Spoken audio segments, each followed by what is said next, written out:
Regine Cruz at Dayan Medina nagpagawa ng sariling pickleball court sa tapat ng bahay sa loob ng kanilang subdivision.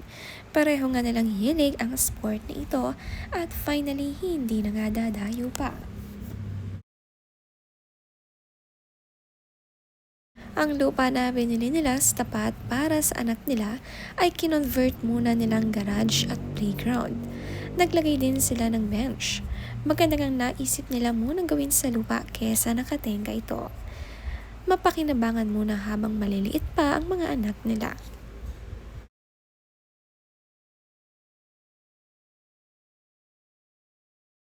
Sa katabi rin ng playground ay may pinapatayong bahay din sa likod at gilid.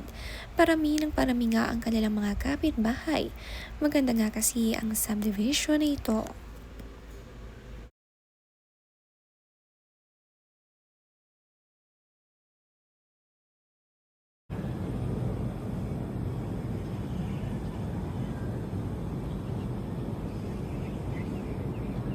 Sa ating home pickleball court. It's cool.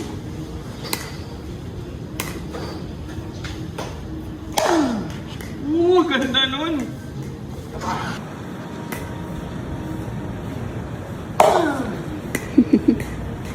Sa ating home pickleball. Hello, baby! Bella, you say hi naman to Ninang Cat. Bella, love you! Padik siya. Wiggle mo. Ayun na.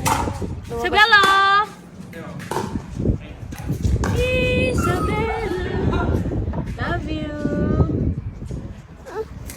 Nagustuhan nga ni Isabella ang little playground nila at tapat lang ng bahay. Madaling puntahan. Pinapanood nga ang kanyang mommy at daddy na naglalaro.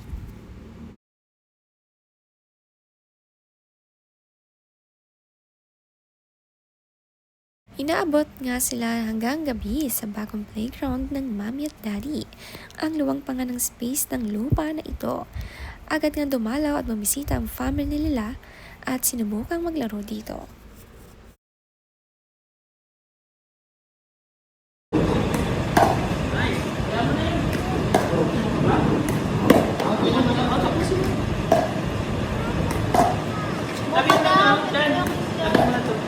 Balik mo dun sa loob.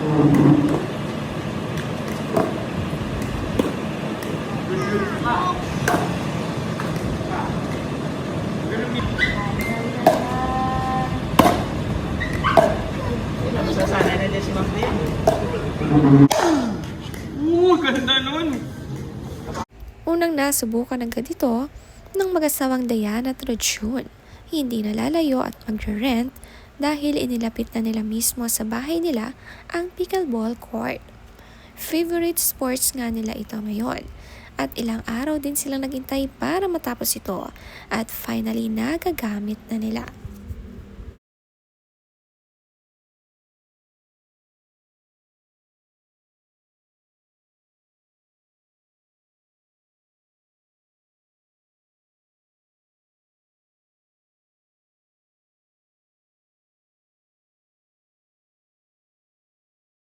Single court nga lang ito pero solve na ang buong family.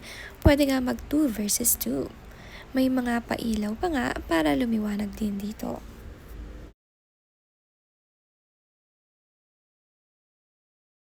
Ang mga sasakyan hindi kasya sa garahe kaya naman nasa labas pang nakapark ang iba.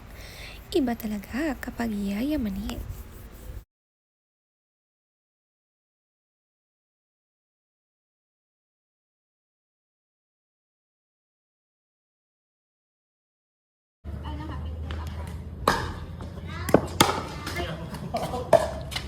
Gumangga eh.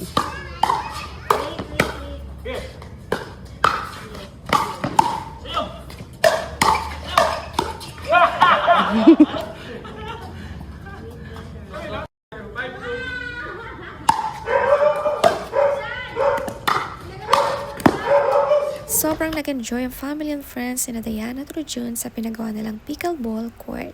Libreng-libre silang maglaro dito.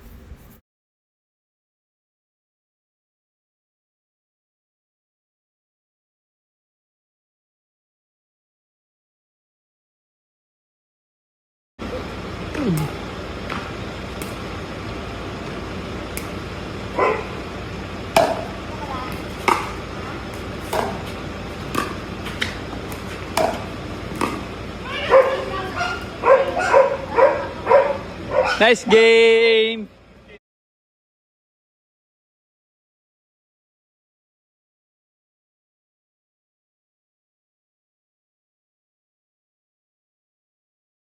Dito rin ang tambayan nila at gathering kapag may party. Kaya maina may malaking lupa at nauna talaga nilang bilhin ito for investment at para sa dalawang anak.